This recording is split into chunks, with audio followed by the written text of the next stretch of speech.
Que pensez-vous du projet actuel de la salle ovale? Trouvez-vous qu'il y a un lien entre ce projet et la vocation de lecture publique qu'a manifesté l'établissement dès le XIXe siècle, et notamment en 1868 avec la création de la salle B, ou salle publique de lecture ouverte à tous? Alors quand on se replonge dans l'histoire de la Bibliothèque nationale, vous posiez la question tout à l'heure du public, du grand public, à qui s'adresse-t-on? Oui, on s'adresse à un public de chercheurs pour mille raisons, et d'abord pour la question liée à la conservation des collections, mais la question du grand public est une question qui n'est pas seulement naturelle pour tout établissement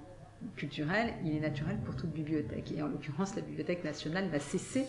d'étendre son public. Et donc la question de la lecture publique, elle ne se pose pas en 1968, elle ne se pose pas en 1998, elle se pose au moment où la salle ovale est conçue. Donc avant même, bien en amont de tout cela, effectivement, le projet est de créer une bibliothèque publique dans la salle ovale. Donc, d'une certaine manière, on reboucle avec les origines de la salle ovale, ce qu'elle n'a jamais été, parce que c'était le projet, comme vous le savez, mais en réalité, d'ailleurs, le temps étant très long entre l'intention et l'ouverture, une bonne trentaine d'années, on ouvre la salle ovale à un moment où l'offre de lecture publique a considérablement évolué, s'est fortement développée, et du coup la Bibliothèque nationale, qui par ailleurs a des besoins pour ses propres chercheurs, change le projet et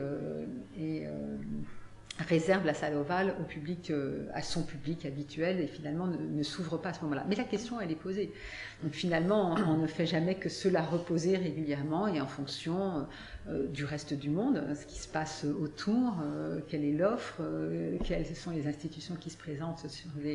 des enjeux connexes ou identiques, quels sont les besoins.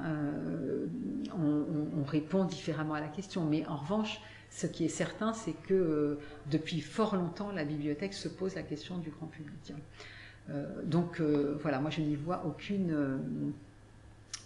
incohérence, au contraire, comme on l'évoquait, c'est plutôt la continuation du projet, alors, sans même remonter à la construction de la salle ovale, très évidemment à la création de Tolbiac.